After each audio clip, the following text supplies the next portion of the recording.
यार जैसा कि आप लोग जानते हो कि फिजिक्स में मैथ्स का जो रोल है वो बहुत इंपॉर्टेंट है। तो उसी में एक टॉपिक हमने उठाया डिफरेंशिएशन। डिफरेंशिएशन को समझने की कोशिश करते हैं, क्या है, कैसे करते हैं, क्या इसके कुछ रूल्स है, आज हम लोग आज की क्लास में ये डिस्कस करेंगे।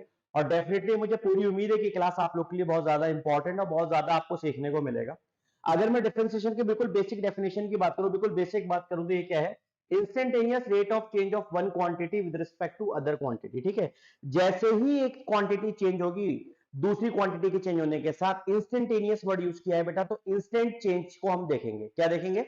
इंस्टेंट चेंज को देखेंगे। ऐसा नहीं है कि एक क्वांटिटी चेंज हो गई तो दूसरी क्वांटिटी 10 सेकंड बाद या 50 सेकंड बाद चेंज होगी। इंस्टेंट चेंज होगी, फौरन से चेंज होगी। ठीक है, अब इसमें सबसे पहली चीज हम लोगों को सीखनी है बोलना, कि हम कैसे बोलेंगे, कैसे किस चीज, कोई चीज लिखे उसको बोलेंगे कैसे। ठीक है, बोलना आना चाहिए।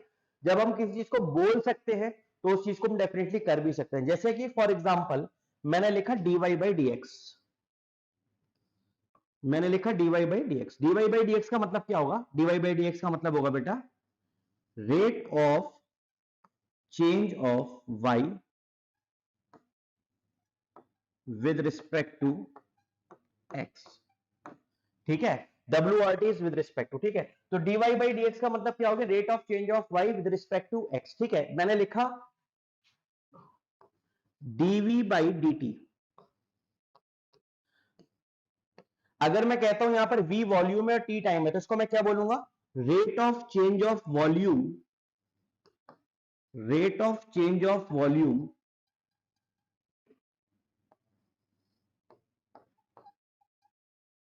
With respect to time. ठीक है, आई होप आपको समझ में आ रहा होगा कि मैं कैसे बोल रहा हूं। dy बाई dx मतलब rate of change of y with respect to x। ठीक है, dv बाई dt का मतलब rate of change of volume with respect to time. अगर मैं लिखता हूं dA बाई dr, सपोज करिए मैंने लिखा dA बाई dr, और मैं आपसे यहां पर बोलता हूं कि A stands for area and R stands for radius. ठीक है, A जो है यहां पर वो एरिया है और R जो है वो रेडियस है। तो इसको मैं क्या लिख सकता हूं? इसको मैं लिख सकता हूं rate of change of area with respect to radius. Rate of change of area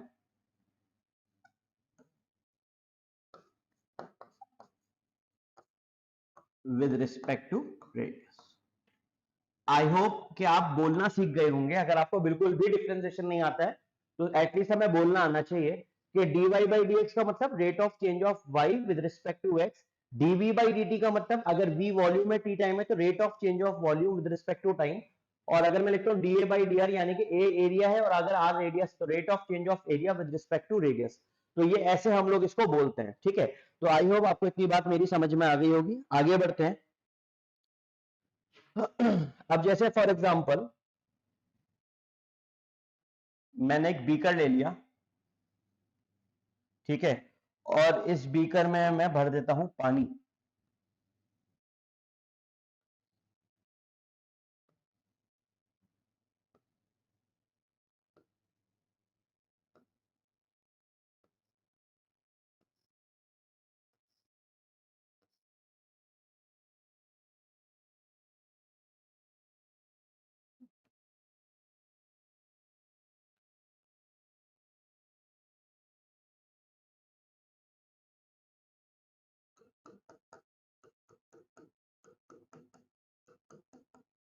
और पानी का जो लेवल है वो h हाइट ले लेते हैं।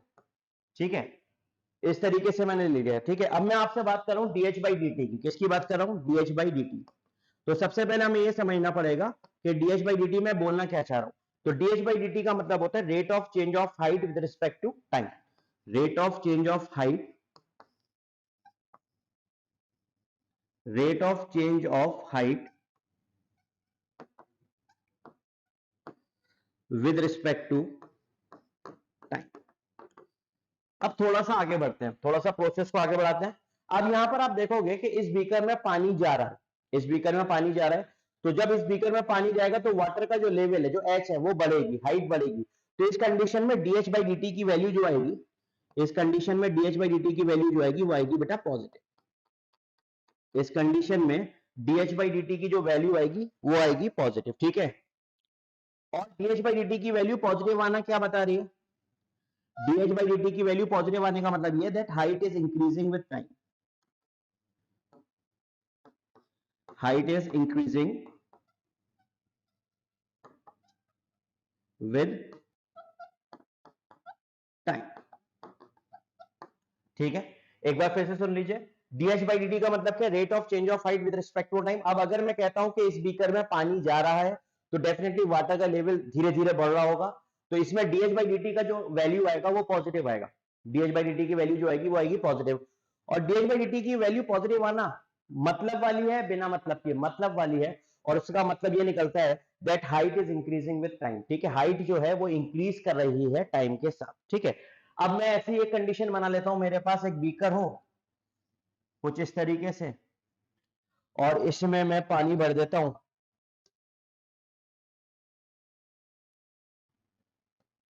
मेरी कोशिश ये रहेगी कि इजी वे में बात करूं कि आपको बिल्कुल नहीं आता तो भी आप समझ पाओ।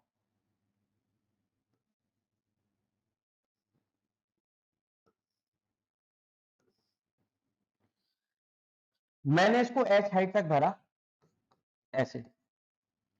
अब मैं इसमें अगर आप देखो इस कंडीशन में, नेक्स्ट कंडीशन में, तो ना ही पानी और पानी आ रहा है इस बीकर में, ना ही इस बीकर से पानी निकल रहा है, पानी जितना भर दिया वो वैसे के वैसा ही है। तो इस कंडीशन में dh by dt की वैल्यू जो होगी, यानी कि rate of change of height with respect to time जो होगा वो जीरो। dh by dt की वैल्यू क्या होगी बेटा, जीरो। और dh by dt की वैल्यू जीरो होने का मतलब ये that height is not changing with time. ठीक है, अगर dh by dt की वैल्यू पॉजिटिव होती इसका मतलब हाइट इज चेंजिंग, और चेंज में भी कैसा, इंक्रीजिंग। ठीक है, पॉजिटिव अगर होता, अगर dh by dt की वैल्यू जीरो है इसका मतलब height is not increasing not decreasing, height is constant. ठीक है, वाटर का लेवल वही है जो पहले था। ठीक है, आई होप यहां तक आपको बात समझ में आई होगी। आगे बढ़ते हैं, मैंने कहा अगर मैं ऐसे एक बीकर बना दूं,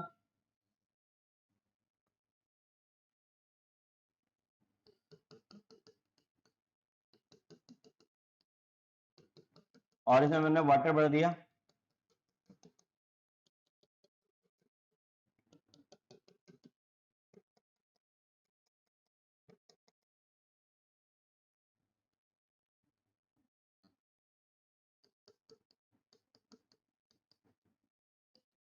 एच हाइट तक।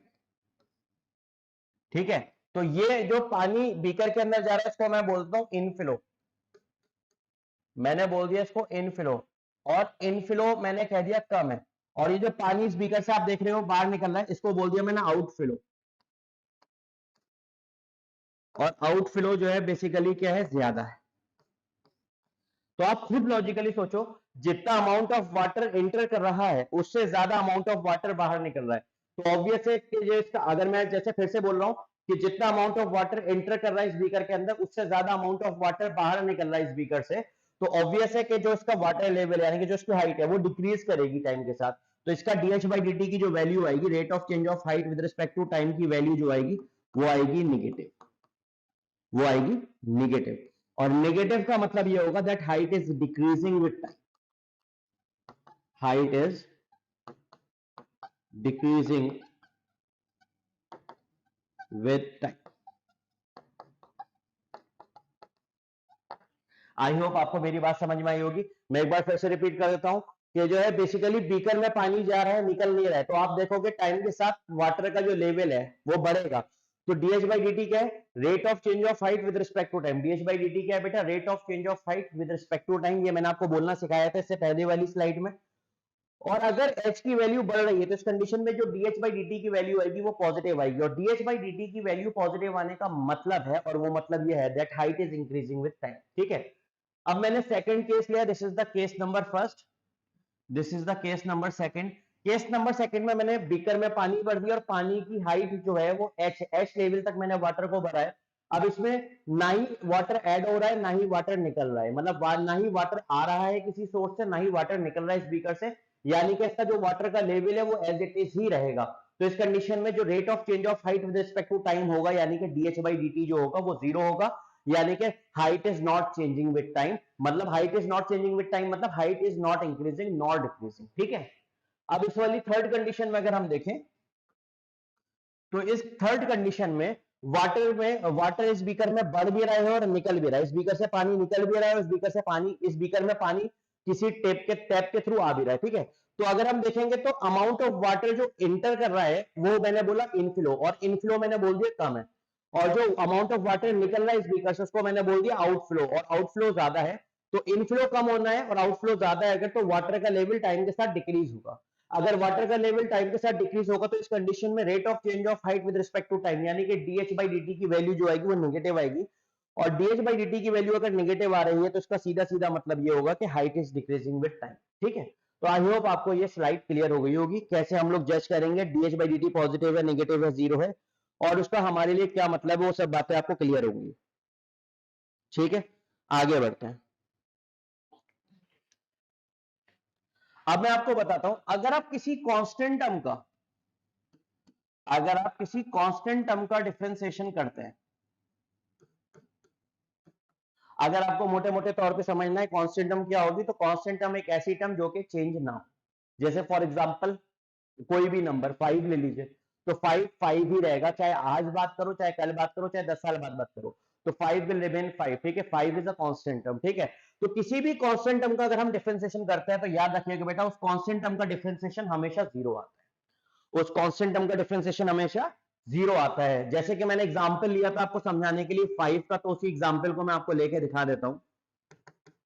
मैंने डिफरेंशिएट करा डी अपॉन डी टी किसको, 5 को, तो आपको पता है 5 इज अ कांस्टेंट टर्म, तो 5 अगर कांस्टेंट टर्म है तो उसका डिफरेंशिएशन क्या होना चाहिए, इसका कांस्टेंट टर्म होना चाहिए जीरो। आपको क्योंकि मैं बता चुका हूं कि कांस्टेंट टर्म का जो डिफरेंशिएशन होता है वो जीरो होता है। ठीक है, तो आई होप आपको ये बात समझ में आ गई होगी। आगे बढ़ते हैं।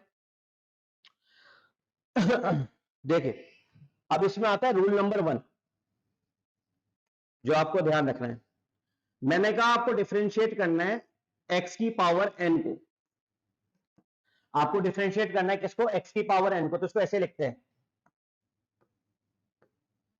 सर इसको याद कैसे करें, किसको याद ऐसे करना है, पावर को आगे लाओ,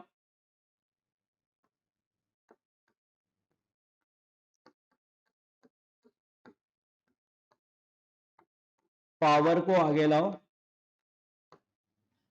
और एक पावर घटाओ।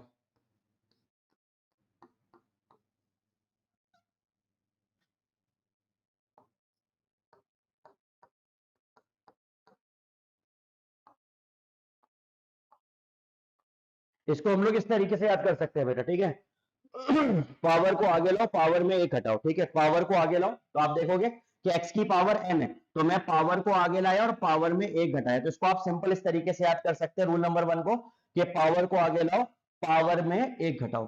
ठीक है, पावर को आगे लाओ, पावर में एक घटाओ, सिंपल। ठीक है, तो आप इसको इस तरीके से याद करेंगे, पावर को आगे लाओ, पावर में एक घटाओ। ठीक है, अब इस पे कैसे क्वेश्चन आ सकते हैं, किस तरीके से हमें क्वेश्चन को टैकल करना है, वो मैं आपको सिखाता हूं कुछ एग्जांपल्स देके। मैंने कहा आपको करना है डिफरेंशिएट x की पावर 5 को, आपको क्या करना है, आपको डिफरेंशिएट करना है x की पावर 5 को। तो मैंने आपको क्या सिखाया, मैंने आपको सिखाया अगर आपको x की पावर 5 को डिफरेंशिएट करना है तो पावर को आगे लाओ, तो पावर को आगे लाया और पावर में एक घटाओ, तो पहले पावर 5 थी और एक घटा दिया, तो ये हो जाएगा 5x की पावर 4। ठीक है, पावर को आगे लाओ, पावर में एक घटाओ, तो आपको क्लियर हो गया 5x की पावर 4। ठीक है, मैंने कहा आप एक और एग्जांपल ले लो, x की पावर 3 ले लो, तो इसमें क्या है, वही कॉन्सेप्ट, पावर को आगे लाओ, तो पावर को आगे लिया और पावर में एक घटाओ, यानी कि 3 माइनस 1, तो ये हो जाएगा 3x की पावर 2। ठीक है, तो x की पावर 3 का जो डिफरेंशिएशन है वो क्या हो जाएगा, 3x की पावर 2। ठीक है बेटा, अब जैसे मैंने कहा आपको डिफरेंशिएट करना है D upon D x, x की पावर -3, एक्स की पावर -3 को डिफरेंशिएट करना है, तो क्या करना है, पावर को आगे लाओ और पावर में एक घटाओ, तो यहां से क्या हो जाएगा, -3x की पावर -4। ठीक है, क्या हो जाएगा, -3x की पावर -4।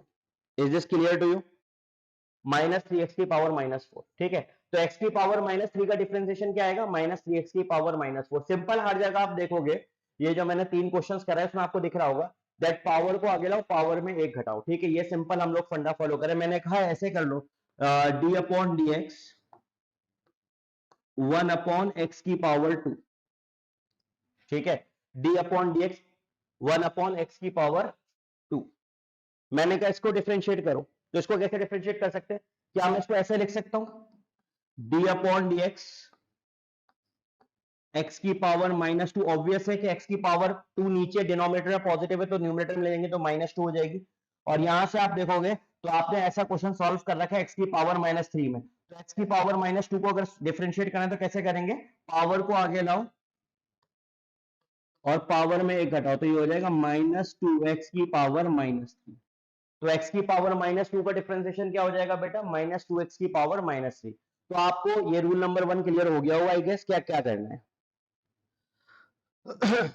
ठीक है, क्या करना है, सिंपल पावर को आगे लाना है और पावर में 1 घटाना है। तो इसका मैंने मंत्र ही लिख दिया, पावर को आगे लाओ और पावर में 1 घटाओ। ठीक है, तो दिस इज रूल नंबर 1।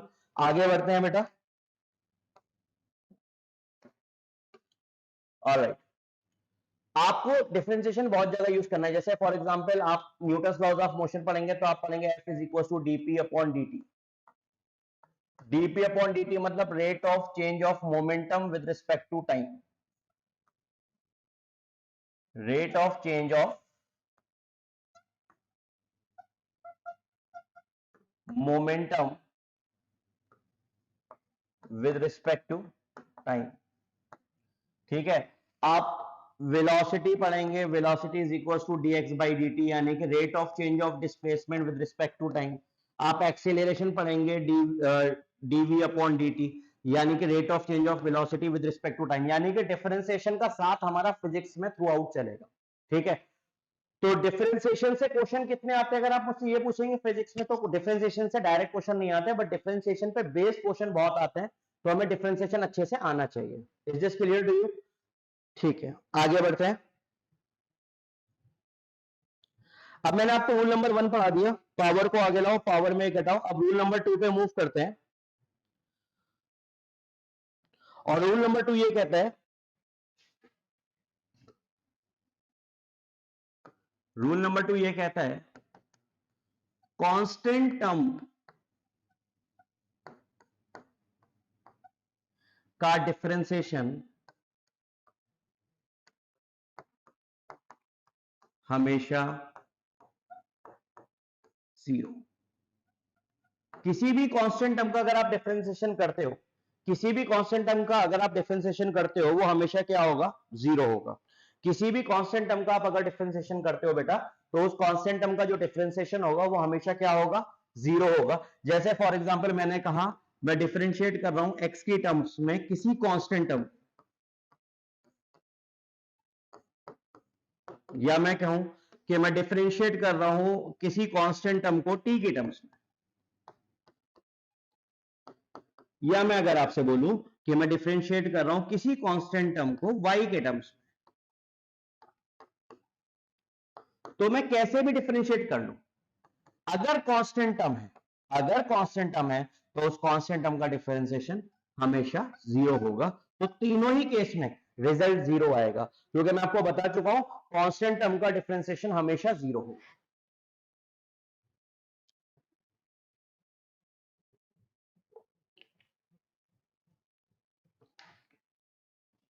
तो ये रूल नंबर 2 था। रूल नंबर 1 क्या था, पावर को आगे लाओ, पावर में 1 घटाओ।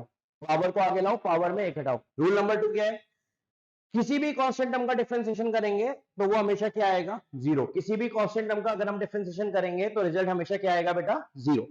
ठीक है, आगे बढ़ते हैं। अब मैंने कहा आपसे रूल नंबर 3 पे चलते हैं। रूल नंबर 3 को सीधा प्रैक्टिकल अप्रोच से सीखेंगे। मैंने कहा डिफरेंशिएट करिए आप 5x की पावर 4। तो यहां पर कांस्टेंट टर्म x के साथ है, ध्यान रखिएगा। ठीक है, मैंने क्या कहा, मैंने कहा आपसे डिफरेंशिएट करिए 5x की पावर 4 को। अगर यहां पर सिर्फ 5 होता तो डिफरेंशिएट करना बहुत आसान होता, सीधा कांस्टेंट टर्म होती, और कांस्टेंट टर्म का डिफरेंशिएशन हमेशा क्या हो जाता है, 0। तो उसमें कोई टेंशन वाली बात नहीं है। बट हमें इसको 5x की पावर 4 को डिफरेंशिएट करना है, तो ध्यान रखिएगा जो नंबर है, जो 5 उसको एज इट इज रखेंगे, और x की पावर 4 को अगर हम डिफरेंशिएट करेंगे उसी तरीके से, पावर को आगे लाओ और पावर में 1 घटाओ। पावर में 1 घटाएंगे तो ये हो जाएगा 3, तो ये हो जाएगा 20x की पावर 3। तो 5x की पावर 4 का जो डिफरेंशिएशन आएगा वो आएगा 20x की पावर 3।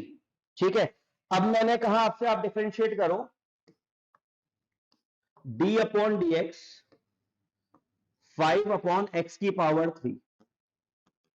अगर आप इस लेक्चर को देखते हो और अगर आप इस लेक्चर से सीखते हो और आपको लगता है कि आपको क्वेश्चंस को प्रैक्टिस करने के लिए या जो रूल्स मैं आपको पढ़ा रहा हूं उस रूल्स को अप्लाई करने के लिए आपको प्रैक्टिस शीट चाहिए, तो आप दिए गए नंबर पर कांटेक्ट करके प्रैक्टिस शीट भी ले सकते हैं। ठीक है बेटा, मोरल ऑफ द स्टोरी है कि आपको सीखना चाहिए। ठीक है, तो अब मैं कह रहा हूं आपसे, आप डिफरेंशिएट करिए 5/x⁻3 को। ठीक है, तो मैंने क्या करा, यहां पर मुझे फिर नंबर दिख रहा है तो नंबर से छेड़छाड़ नहीं करी, नंबर ये रहा और मैं अभी डिफरेंशिएट नहीं कर रहा हूं इसलिए मैं d/dx को साथ लेके चल रहा हूं। x⁻3 को मैं लिख सकता हूं x⁻−3। ठीक है, यहां पर d/dx इसलिए आया बिकॉज मैंने डिफरेंशिएट नहीं करा है, मैंने सिंपल क्या करा, x⁻3 डिनोमिनेटर में था इसको ऊपर ले गया तो x⁻−3 हो गया, तो यहां से 5 और अब मैं डिफरेंशिएट करने जा रहा हूं तो d/dx नहीं लिखूंगा, x⁻−3 का डिफरेंशिएशन वही कॉन्सेप्ट लगाएंगे, पावर को आगे लाओ पावर में एक घटाओ, तो -3x की पावर -3 - 1, तो यहां से 5 इंटू -3 -15 x की पावर -4, तो 5/x⁻3 का जो डिफरेंशिएशन आएगा वो आएगा -15x की पावर -4। क्या आएगा बेटा, -15x की पावर -4। ध्यान रखिएगा इसका। ठीक है, एक और बात, अगर मैं आपसे कहता हूं, यह भी ध्यान रखना है, d/dx sin x, आपको sin x को डिफरेंशिएट करना है तो क्या रिजल्ट आएगा, आपको cos x को डिफरेंशिएट करना है तो क्या रिजल्ट आएगा, और आपको tan x को डिफरेंशिएट करना है तो क्या रिजल्ट आएगा। तो ये बहुत इंपॉर्टेंट है, ये आपको याद होना चाहिए। अगर मैं sin x को डिफरेंशिएट करता हूं तो क्या आएगा, cos x को डिफरेंशिएट करता हूं तो क्या आएगा, और tan x को डिफरेंशिएट करता हूं तो क्या आएगा। ठीक है, अगर मैं sin x का डिफरेंशिएशन करता हूं तो sin x का डिफरेंशिएशन आएगा प्लस cos x।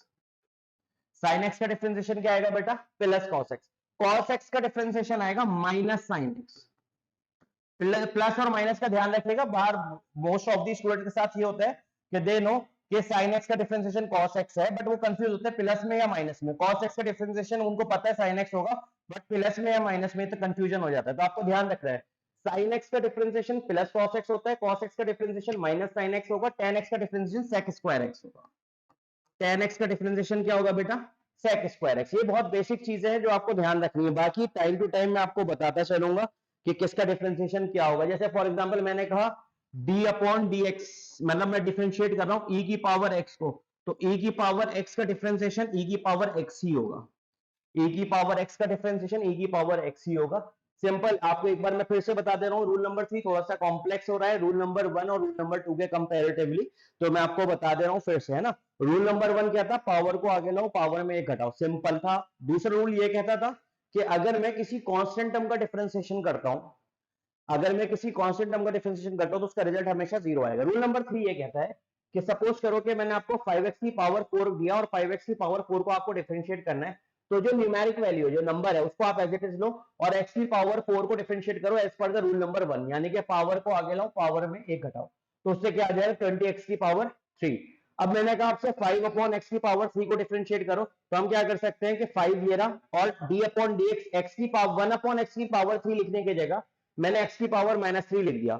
x की पावर -3 को मैंने सॉल्व किया था, वही करा, पावर को आगे लाया पावर में एक घटाया। ठीक है, उसके बाद मैंने आपको कुछ रूल्स पढ़ाए कि अगर मैं sin x का डिफरेंशिएशन करता हूं तो क्या मिलेगा, cos x का डिफरेंशिएशन करता हूं तो क्या मिलेगा, tan x का डिफरेंशिएशन करता हूं तो क्या मिलेगा, e की पावर x का डिफरेंशिएशन करता हूं तो क्या मिलेगा। अगर मैं sin x का डिफरेंशिएशन करता हूं तो मेरे पास आएगा प्लस cos x, अगर मैं cos x का डिफरेंशिएशन करता हूं तो मेरे पास आएगा sin x, और अगर मैं tan x का डिफरेंशिएशन करता हूं तो मेरे पास आएगा sec स्क्वायर x, और अगर मैं e की पावर x का डिफरेंशिएशन करता हूं तो मेरे पास आएगा बेटा e की पावर x। आई होप कि आपको यहां तक मेरी बात समझ में आ गई होगी।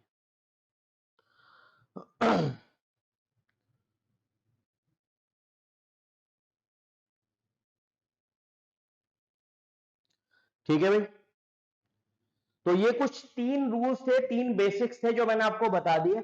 अब इन 3 रूल्स के ऊपर क्वेश्चंस किस तरीके से बनेंगे, किस तरीके से हमें क्वेश्चन करना है, किस तरीके से 3 रूल्स अप्लाई करना है, वो हम लोग अपने नेक्स्ट सेशन में करेंगे। बहुत छोटे छोटे सेशंस में आपके लिए बना दूंगा सो दैट कि आपको डिफरेंशिएशन हो या इंटीग्रेशन हो या जो भी आपको टॉपिक में प्रॉब्लम होती है वो टॉपिक्स में प्रॉब्लम आना बंद हो जाए। ठीक है, और क्वेश्चंस के लिए मैं आपको बता चुका हूं, इफ यू फील कि आपको प्रैक्टिस करनी चाहिए, आपको ये लेक्चर इफेक्टिव लगता है, तो आप लोग दिए गए नंबर पर कॉन्टेक्ट करके इसकी प्रैक्टिस शीट भी मांग सकते हैं, प्रैक्टिस शीट हमारी साइड से रेडी है। ठीक है बच्चों, तो आई होप कि आपको लेक्चर क्लियर हुआ होगा। आप लोग इस लेक्चर से ज्यादा बेनिफिट्स उठाएं और इसको अच्छे से पढ़ें और समझें। इसके डाउट्स अगर आते हैं तो डाउट्स को रिजॉल्व भी कर सकते हैं दिए गए नंबर पर कॉन्टेक्ट करके। Thank you so much.